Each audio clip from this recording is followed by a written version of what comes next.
Before I get started, I'd like to kindly ask that you hit the like button and please subscribe to the channel for more content just like this. All I'm offering is the truth, nothing more.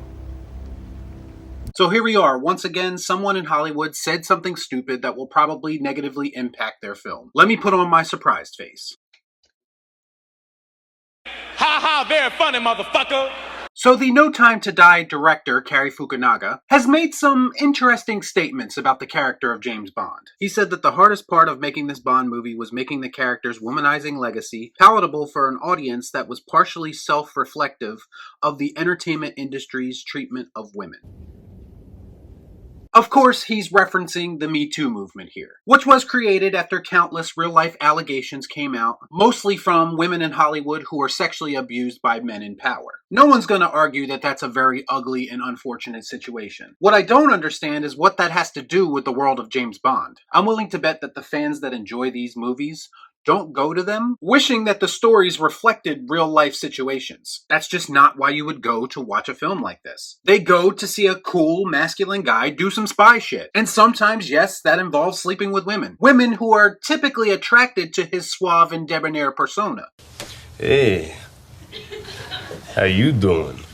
But Cary continues with his nonsense. He actually asked the interview, was it Thunderball or Goldfinger, where Sean Connery's James Bond basically rapes women. I want to start this part of the video off by saying I'm not a big fan of James Bond at all, but I do know that womanizing is part of the character, and the character was created and eventually portrayed by Sean Connery in a very different time in the world. A time when people weren't looking for things to be upset about in a movie. Why do you cry? Are there things in those movies that don't fly by today's standards? Of course there are. You can make that argument for most movies. But is it really necessary to put those movies down to make your new movie look more morally superior? Not to mention half the fans who are probably interested in No Time to Die are quite possibly fans because of Sean Connery's version of the character. So do you think it's wise from a business perspective to insult the most popular iteration of the character that there's ever been?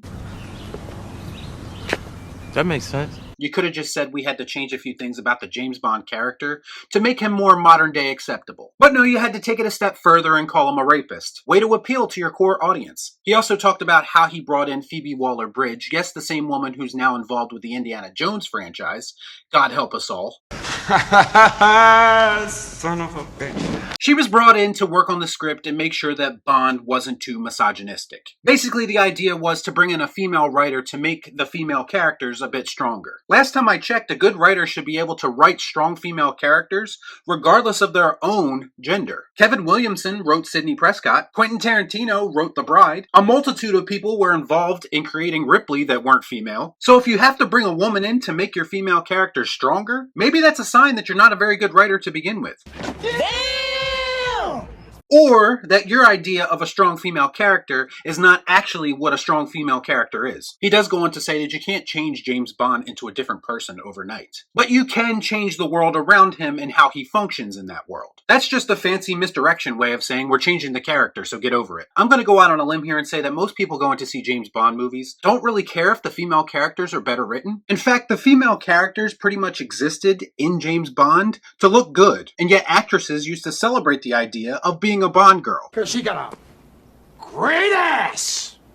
So clearly this wasn't an issue until recently. I'm sorry, this is just the truth, but if you actually think that this is what people are concerned with when they go to see a movie like this, then you probably shouldn't be overseeing the franchise in the first place. I'm actually kind of thankful that I don't have a deep connection with this franchise, because it sounds like they're about to assassinate the character of James Bond, like they've done with so many other characters recently. He will most likely be emasculated by one or more female characters, and then eventually replaced. And Hollywood is convinced that everyone will just be on board with this.